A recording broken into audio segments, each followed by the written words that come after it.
All right. Welcome to this week's episode of Modern Day Heroes. I'm pumped to be with my dear brother, John Nelson, today, man. What's going on? Thank you, brother. It's good to be here. I'm excited. The studio's gorgeous. I'm really excited. Thanks for having me, for real. This is going to be fun, dude. It's cool because a lot of interviews, it's people that I know of but don't know. And this is fun because I know you, dude, and you are a modern day hero in my life, bro. And I look up to you and aspire to be like you in a lot of different ways. And that's what this show is about, bro. Like breaking down what makes incredible people incredible, whether you believe that or not, you are to me. And just kind of seeing inside their head and why they do that and how they do that. So I'm excited to hear some of your thoughts today. Oh, thanks, man. I mean, the feeling's reciprocated, by the way. I appreciate that. You know, I admire you in so many ways. And, you know, what you do, your focus on making sure you're constantly bettering yourself and improving yourself for those around you, for your wife, for your kids. I love it. I love it's you, inspiring. bro. So, Thanks, yeah, man. Thanks. Dude, you have a unique background. And I want to give the audience some context on who John Nelson is. Mm-hmm. So kick us off with that. Okay. A little bit of your upbringing, and then just however fast or slow you want to be to catch us up to today. Yeah, where I'm at now. Okay, so born in Montana. I didn't know that. Yeah, born in Montana. I swear it was Utah or something. Well, we moved when I was a year old, so it's kind of like, yeah. Okay. We moved to. You're like the Montana boys then from TikTok kind of thing. Well, I love that page. I follow them and stuff. I like every. You could be in that if you want to, is what you're saying. Yeah, no, that's some pretty rough stuff actually. There, I'm more Kevin Costner, Montana Boys vibes. Makes sense. Yeah, makes sense. So, but yeah, and then when I was a year old, we moved to St. George, and I grew up there. And then when I was 14, we moved again to St. George, just another spot. And then 16, moved to Arizona. That was where I met you boys. That's right. Greatest move of my That's life. when everything changed. Yeah, I love that. For real, I was so nervous because when we moved from 14 to 16, I found the sweetest group of friends. I loved them to death. And then when we were moving, when we were 16, we had heard of like a cousin's friend's cousin that had gotten kidnapped in Phoenix. So we were spooked by the move. We were so scared to move to Arizona. I was curious to ask because if my parents said, hey, you're moving in literally the prime of your childhood, I would say move without me and I'll stay back. Yeah. Like, it just would be non-negotiable for me. Yeah. Did you feel similar feelings or were you kind of like, it's fine? Honestly, my parents had no rules for me growing up. I'm the 10 of 11 kids. So my parents had... It's an important factor. Yeah. So I'm the 10 of 11. So my parents had basically given up on rules. I mean, I remember one night when I was like 16, I had come home at like 4 a.m. every night. And it's not like I was doing wild stuff. I was just hanging out with the boys, you know? And my mom finally was like, hey, can you please come home a little bit earlier? And I was like, yeah, all right. So I feel like because I had so much freedom that every now and then when my parents did ask something of me, it just felt natural. Like, okay, this must be super important to you or not. But I also played tennis in St. George, and I was wanted to go pro at the time. And so freshman, sophomore year, I'd won state. And my parents, when we were moving to Arizona, we'd heard that the competition was way better. And I had played some kids from Arizona, and it seemed like there was a lot of competition down there.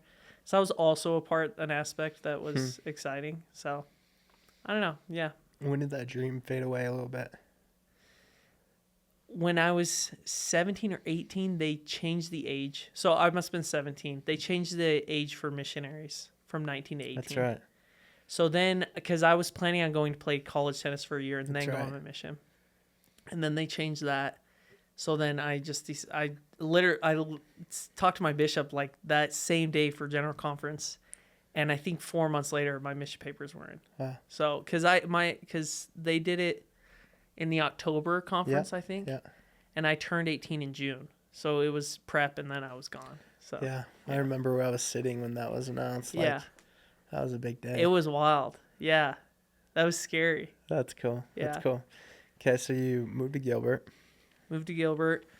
And then immediately, dude, I I was prayerful then too, just because I wanted to make sure that I had such a good group of friends, and I really missed my group of friends that I left bet. in St. George, and just met Troy Hicks. Dude, Troy's the man. Yes, Troy was the man. He truly, when I met Troy, I was so Yeah. struck by him. I thought he was the Yeah. kindest, coolest dude that Yeah. there was, and he played on the tennis team too. Yeah. So I forgot about and then him, yeah, dude. and then I met Tanner, your brother, Yeah. and then I just fell in love with the whole tennis team, dude. Hmm. Ryan and Cameron and everyone. We were just all became such good friends, and I mean, I think a month or two into moving to Arizona, I was already hanging out with all of them so much. So I felt like it was totally guided, whether it was part of God's plan or he just decided to, when we moved to Arizona, to help me out a bit. I was super grateful cool. because That's cool. I felt immediately in a good spot. You became a legend really quick. Truthfully. Dude, Troy Hicks, just quick note. His way of being, Yeah, unlike anything I've ever experienced. yeah, I'd love to reconnect with him because yeah. you talk to the guy and it's like, there's no way you're talking to me like you're talking to me right now. You know what I mean? Yes, yes, Like, dude, I feel like one in a million in yes, this conversation. for real. There's times where I like we talk to people, you know, and I've always felt Troy talks to my soul, not me, because everything is so powerful. And you kind of did this too, where you're the only person in the room when, you know, I'm the only person in the room when you're talking to me, you know. Yeah. Troy did that too. Like it just felt like whatever he was asking you, it truly meant something to him to get an Wow. answer. Yeah, it's crazy. Yeah. Oh, that's cool, man. Well, one thing I want to comment on as you transferred to Arizona, one thing that was so cool about you is you were this homeschooled kid. Mm-hmm. And your reputation was just like, man, this guy is the most kind, nice, loving person that everyone had ever met at Highland. And that impacted so many people at such a high level. And I was grateful to be 3 years younger than you and see that, because it transformed the way that I wanted to be looked at. Yeah. Like when you see the prom king Mm-hmm. go out and be not only a stud, but like super nice, super kind, athletic, gets the girl, Yeah. and like is generous, Yeah. it just does something to you. And so you were one of those people for me where I was just like, man, someone can be that kind and considerate and loving, and I want to be like that. And so I'm grateful for that experience for me selfishly, of who you were and who you were being. Well, thanks. I You're appreciate welcome. that. I've often felt that my kindness almost came to a fault because I just believed in being kind to people because I never wanted to. I think because I had such a soft heart, whenever somebody was rude to me, it destroyed me, you know? And so I always was sensitive because I was like, man, I don't want to hurt anybody's feelings. And I want everybody to know that they're cared about and loved, you know? I don't know where that spawned from, but yeah, I when I was in Arizona, I was so kind, but I also, looking back now, I feel like it was so kind to almost like obviously I was a little awkward at times, but yeah, I don't know. Yeah, I think that's not a horrible trait to go overboard on for sure. Yeah, for sure. Tennis, go on a mission, continue to catch us up to speed. Yeah. So went on my mission in France, Paris, and it was incredible experience. Loved it. Loved the language, the culture. Yeah,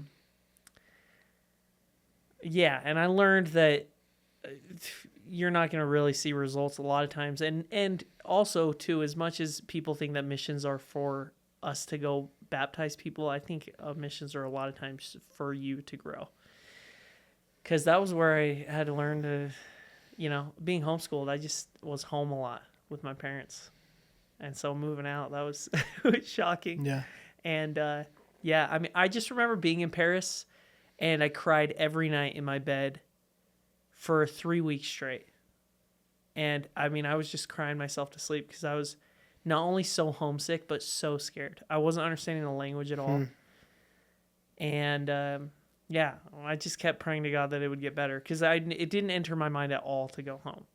So I was just like, well, this is gonna suck if I feel this way Yeah. every day for 2 Yeah. years. So hopefully this gets better. And sure enough, it did. Thank goodness. But yeah, That's cool, dude.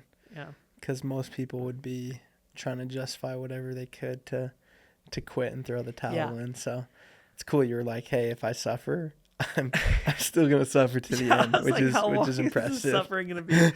Yeah, I don't know why it never. Yeah, I don't know why it never. It was even a notion in my mind that I would go home. I don't know how far my suffering would have gone before it even came to my mind that I could go home. So Interesting. yeah, I don't know. I'm glad my parents instilled that in me somehow without me knowing. Yeah. Cool.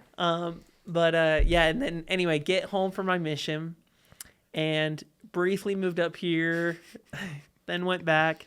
But I played college tennis for a year. D1, no, let's see. It was D3. So it was D3 tennis in Arizona and had no idea what I was doing. I was working at the soda shop. Tried to date a girl for a bit, and her dad was like, I don't want her dating a loser like you. Because I was working at the soda shop and going to a community college playing tennis. And I think I always had an insecurity in me, like even being homeschooled and then going to college, taking the classes, I realized I was super undereducated. I mean, even just learning French on my mission, I realized I was so confused about English too, like nouns, verbs, adjectives. I was confused about all that. And so I realized, oh, I'm super undereducated. I was just focused on tennis growing up. So, which, knowing you today, I would put as one of your defining attributes is intelligent. Thank you.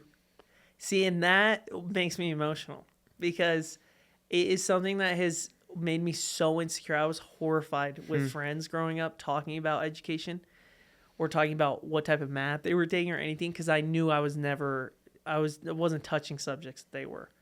The schooling I got was some correspondence school in Illinois, and you would fill it out, send it out, and then they would. But dude, I don't remember doing anything complicated. Yeah, it was always so simple. So it was something I was so embarrassed about. And then when I dated that girl, I don't know if we should say names or not. But do you feel like so? Walk us through that experience with her dad. Yeah. And then tell us how you responded to that. So, yeah, at that point in my life, I like this. Like, it was. I think this is good for people to hear. Yeah, well, I also wonder where I would be because it truly did become a chip on my shoulder. So, we worked together at the soda shop, and then when we were dating, I played college tennis at Mesa Community College. I was just studying general electives. Like, it truly did look like, yeah, this guy's not driven, not ambitious at all. And her dad was a very successful guy. So we had been dating like a month or two, and then he asked if he could speak with me. So I went in, chatted with him, and he said, look, my daughter is ambitious and driven. She's going to college. She was part of some ambassador program. I can't remember what it was called, and he said, and I'm worried that you're going to drag her down, and you'll make her not go to college. You'll make her not become this incredible person that she's supposed to be because you're not doing anything with your life. And, yeah. And then I think we broke up like a month or two later, and she went off to college. Yeah.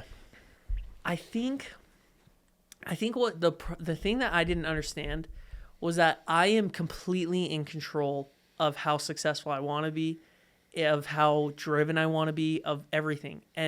But yet my whole growing up, my dad signed me up for tennis tournaments. My parents told me that I was playing tennis and I loved it. So it kind of worked out. And then the mission thing, it just everything just seemed like it was like, this is what you're supposed to do, you know? And so I think when I was in college, I was just waiting, like the path will be given to me. Yeah. And then when he told me this, I was like, okay, I should figure something out. What am I going to do? I don't want to work at the soda shop. It was where I started to look long term at like, what does working at the soda shop help me with? Yeah.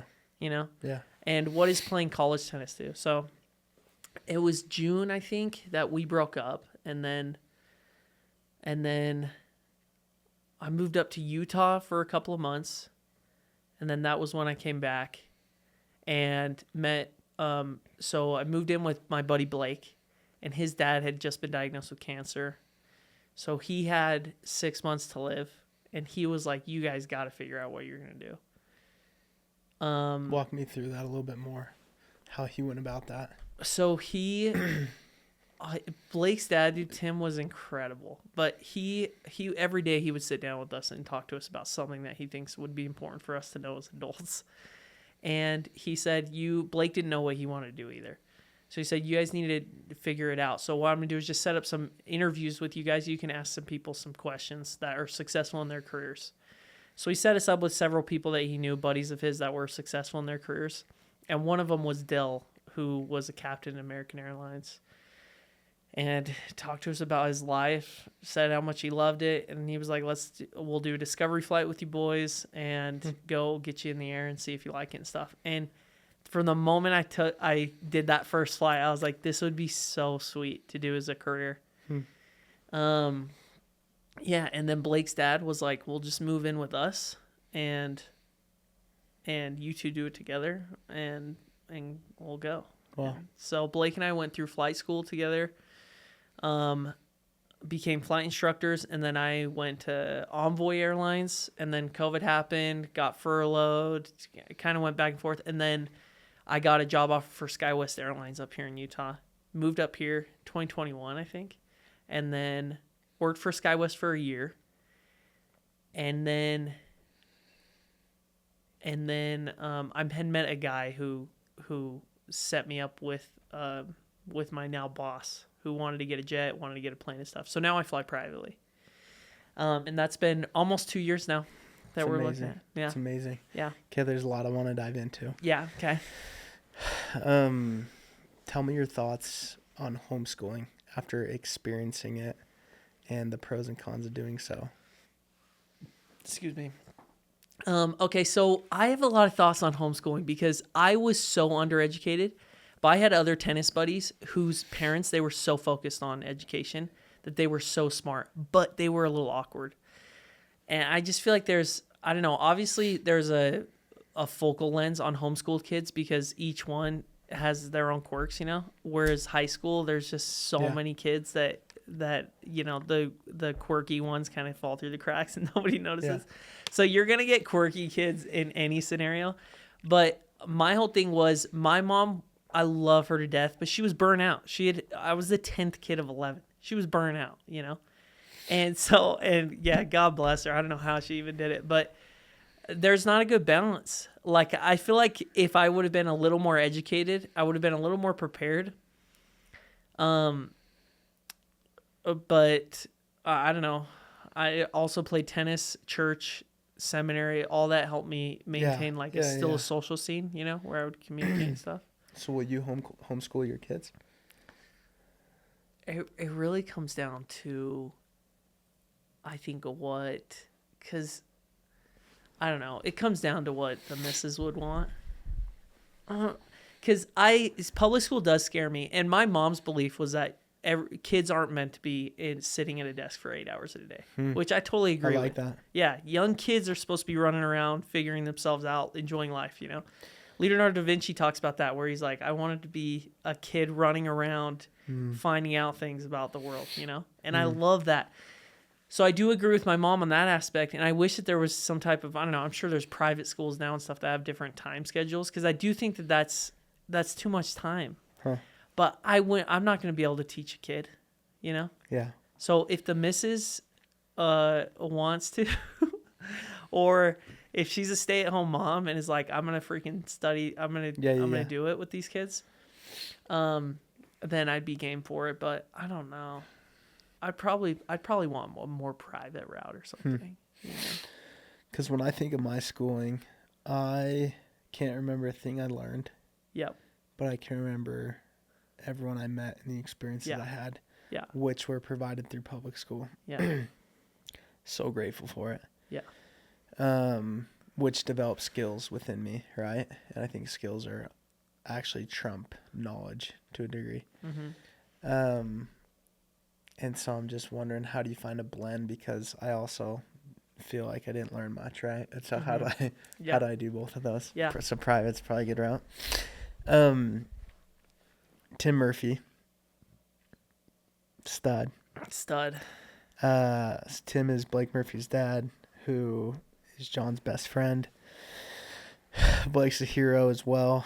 And you dove into it a little bit, but Tim invited you into his home. Yeah. You lived with him for how long? 4 years. He ended up living, so he got diagnosed with cancer, 6 months to live.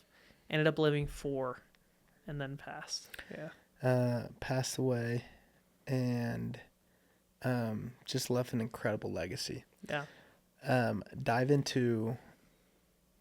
a little bit on what Tim means to you and some of the things that you learned from him. Yeah. As Well, it became this kind of father figure in life where you probably needed it Yeah. more than ever. yeah. Well, so my dad got lost a lot of money and work and stuff in the 2008 housing crash and fell into a depression. I didn't even know this until recently, but this is what my siblings say was pre-2008 dad and post-2008 dad was totally different. And I don't really remember that much because I was 13. So my dad was just such a chill figure in my life. I don't remember. I remember one piece of advice that my dad gave me, which was to walk with your feet straight. Don't pigeon them, like point them out, you know? Fair enough. And so that's really it, though. And then I moved into this house with Blake, and his dad sits us down every night and says, this is something that I was thinking about that you guys need to know. Literally every night. Every night, dude. And it was so contrasting because I was like, dude, who is this guy? This man wants us to learn things about being an adult and stuff. And I really appreciate it. And that's not a dog on my dad. I mean, he's been through so much. Yeah. Once again, they had 11 kids and who have all turned out pretty solid, you know, couple of cuckoos in there, but yeah, so like I love them both. And honestly, I think both provided things that I needed to know. And Tim taught me truly what an example somebody can be in your life, because I hadn't had somebody in my life that really stuck out to me as far as wanting to be like Troy Hicks was an admirable friend and taught me things about being kind to people and stuff. But Tim was like, hey, you're going to work hard. You're going to learn everything. You're going to learn about politics and news and stuff so that you can communicate with people. He just taught me basics, principles about being an adult. And it was such a contrast from my dad that it was just two perfect balances where I got to see these two widely different aspects of parenting. And I really appreciated that. And I mean, that household was so different too, because they only had 2 kids. So like the parents were so much more present anyway, whereas I felt like I could run around all day and barely see my parents, you know? So yeah, Tim was, man, he was incredible. And yeah, he just inspired me to want to work hard and yeah. Do you remember some things that he said or shared in those night sessions that you carry with you to this day? Or was it less about what was said and more of the act of doing it? A lot of it was the act of doing it, because he would work hard, but the moment he wasn't working, he would make sure that he was socializing and having fun with us. And then that he was being a great father to his kids and a great husband to Carmen. And like I'm wearing his bracelet right here, which his whole thing before he passed was be hard to kill, because he didn't want to go down without a fight, you know? And there's a poem, Do Not Go Gentle Into That Good Night. It's about fighting against death, you know, and trying to live like an incredible life. And that always reminds me of Tim, because he, even though he was in so much pain internally, you wouldn't know it because he was still socializing with people. He was still thinking about people. I mean, he let me freaking move in with his family and go to flight school while he was dying of cancer. I mean, he was such a selfless guy. And yeah, as far as specific lessons that he gave, it was more so, the way that he lived that taught me so much. Yeah. It's beautiful. One of the things that I think is part of your brand, bro. Mm-hmm. And what most people would say as Mm-hmm. they spend time with you is that John Nelson can make anything fun. Okay, I And, like this. All right. I want to dive into this a little bit because it's not talked about much, like Yeah. how to be fun. Yeah. But where does that come from? Is that something that's intentional? Are you deliberate with that? Or has that just been something that's always been a part of you? For example, if I go to Lake Powell, I know John Nelson needs to be there just because it's going to increase the experience significantly, right? Well, So tell me a little bit about that. okay. Well, first off, I really appreciate that. I don't know where I get that from. I think Troy Hicks taught me that conversations in cars can be fun. You know, you're just hanging out, two people. I also love Jimmy Fallon, and I found that every guest that he has on, he finds a way to make it funny, even if it's a guest he has nothing to relate to. I don't know. I've gathered these things from random examples of people that I have in life, and I mean Rigdon, perfect example. Somebody that just like he can make a sentence he can make funny just by the way he says it, you know, and yeah. So I don't know. Yeah, and it's fun to be around fun people. So Yeah, I think that's 100%. just something I've tried to emulate all the time. But I don't know. Sometimes I feel like I don't even know the course I'm heading in. God is just slowly correcting the path to be like, okay, this is gonna be something you'll wanna be later on. So Cool. yeah, Cool. yeah, You've mentioned a couple times some insecurities you've had. oh yeah, And I admire your vulnerability. Like, I love that as a man. You're like, yeah, that's an insecurity of mine, which is cool because I don't think most people would. thanks.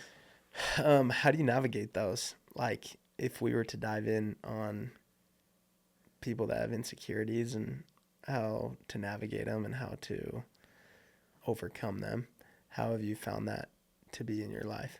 Yeah. Well, I always say awareness is key. And so being aware of your insecurities. For example, education was something I was always insecure of. And so when I pinned it down to, okay, I feel insecure when people talk about subjects that I know nothing in or know little in because I'm afraid that it's going to get exposed that I don't know anything. What I've learned, though, is now that I'm aware that this is what I lack, I can now go out and search and learn and become smarter in those areas, which help mitigate the insecurity there.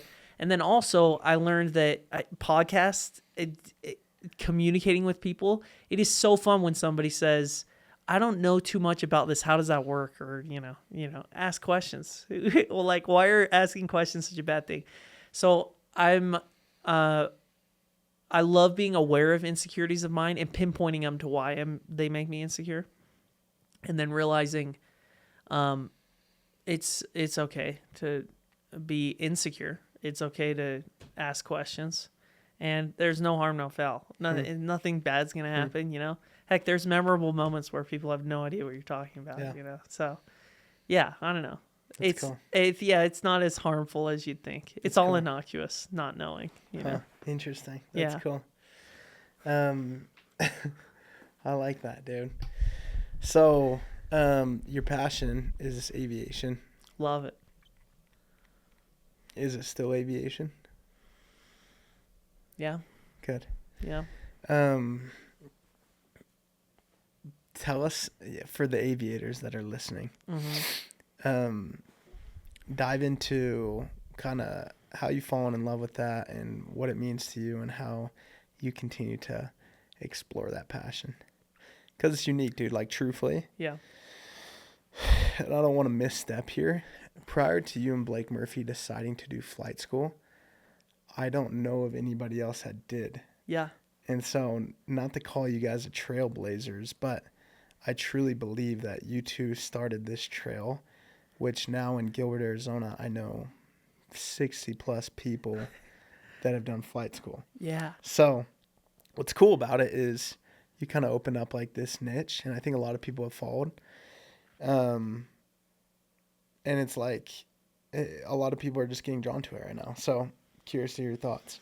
Well, what I love about it is that it's a hobby that you make money doing, you know. Yes, it's not as fun when I'm flying for my boss versus when I'm doing it as a hobby and just flying for fun. But man, aviation, like just learning that there's this whole infrastructure surrounding aviation and how to fly and how free it is in the United States compared to other countries. We have so much freedoms where you can go hop in a plane and go fly to another destination. And if you can afford it, which, you know, I'm working to get there. We're both working on Because this it's one, an dude. expensive lifestyle, but it truly can be such a fun lifestyle. Like on a weekend to go fly to California and hang out with friends and have your freedom and flying, just hanging out in the plane and chatting. And I love it. It's so much fun. And the thought, honestly, what excites me so much is the thought of having a little family where I get to fly the plane and we just go fly places. That sounds so fun to me. That just sounds like the dream family setup that I could have. So I love that aspect. But yeah, I'm blown What away. about it? Like, what about that piece gets you so excited? I know. I almost want to say freedom, but that sounds so cliche. No, because that's what I feel, bro. Like, But yet, just buying back your time, creating an experience that no one else is going to yes. experience. Yep. It's like the abilities, because if it was a Friday and we were like, oh, we could go to LA and come back Sunday, it's like, let's not do that. That sounds, but if we had a plane, then that is way more possible and feasible to happen. And you know, Yeah. so Possibilities. yeah, it's like more possibilities or more capabilities, I guess. Cause yeah, some stuff you can't even do, but yeah, you know, That's cool. I love that. That's cool. But I don't know, part of it, because we've spoken about this before, part of it is also the joy that you get to bring in people by Yeah. seeing your friends light up, you know? And so, like, there is an aspect of it where I'm like, I want to be able to fly my friends' places because I know how unique of an experience that is, how much they would love it, how much that would become a memory for them in their lives, you know? And that gets me so excited. I love that, bro. Yeah. So there's this thing called Prey Drive. Prey you heard that Drive? before?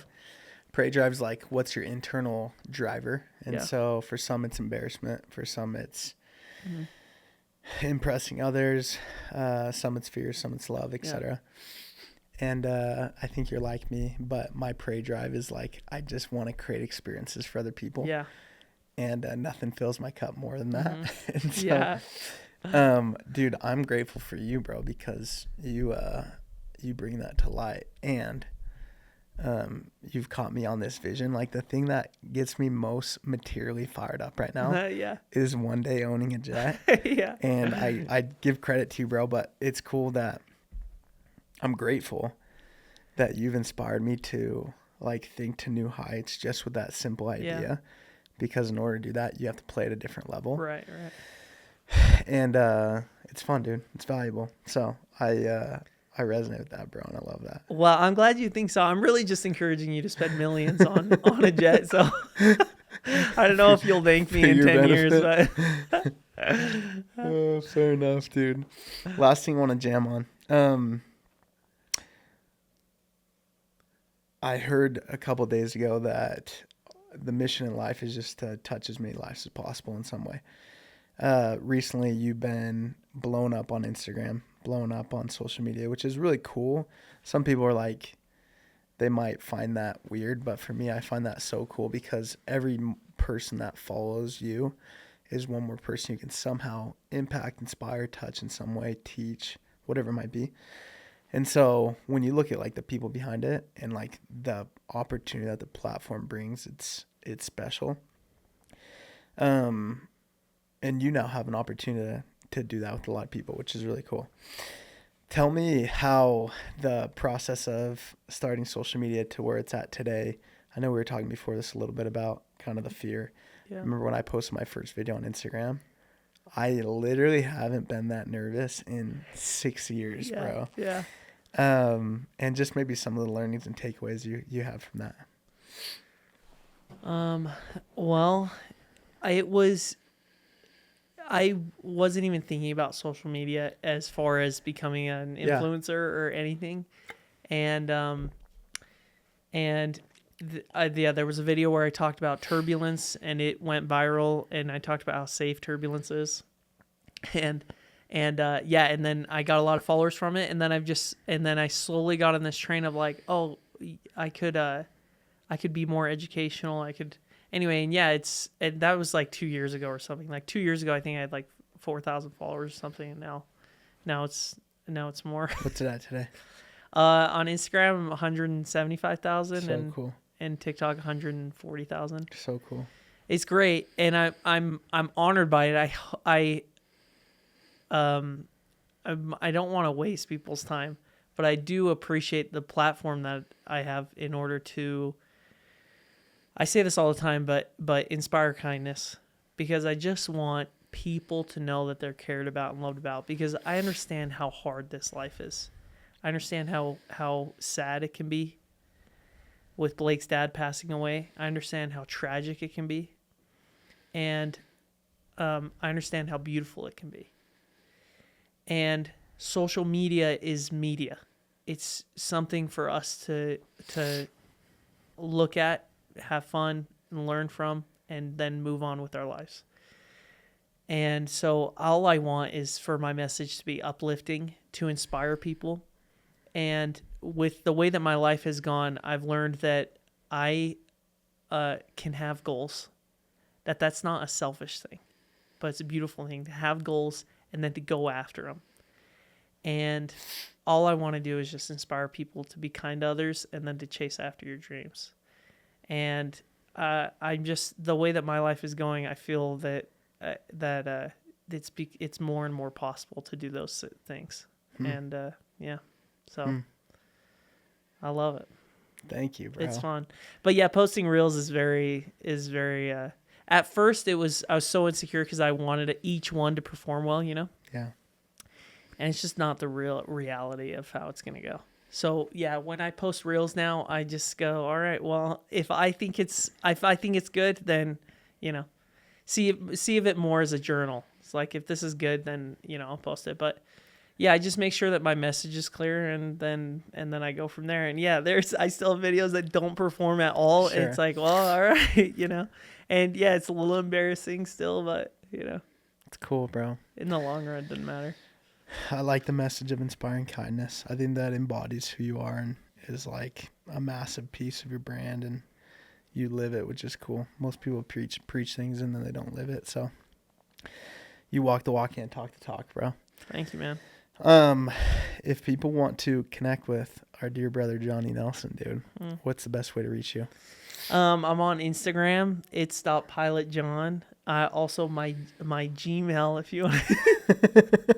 It's pilotjohn@gmail. So, you know, I'll probably get a lot of emails now, but yeah, message me and ask me questions, or I don't know. Yeah. No, thanks for having me, man. I love you. Oh, this is a blast, dude. I love you too. Last thing that you'd like to leave the audience with to help them inspire kindness, what would it be? My favorite quote is by Robert Browning, and I'm paraphrasing just because he has a couple words at the start that don't jive as well, but man's reach should exceed his grasp, if not what's heaven for. And it's just the point of, if there is a heaven and it's beyond our wildest imaginations, well, let's make life beyond our wildest imaginations here already, you know? And so be kind to others. We're all living the same life, and life's a comedy and a tragedy. So yeah, live it and laugh love through it. the tragedy. Yeah. That's cool, dude. Well, thanks for being on. Thanks for bringing the value and the heat and the knowledge to us today, bro. Appreciate you and love who you are and what you're doing. Of course. Thanks, man. Yeah, I love man. you. See you guys next week.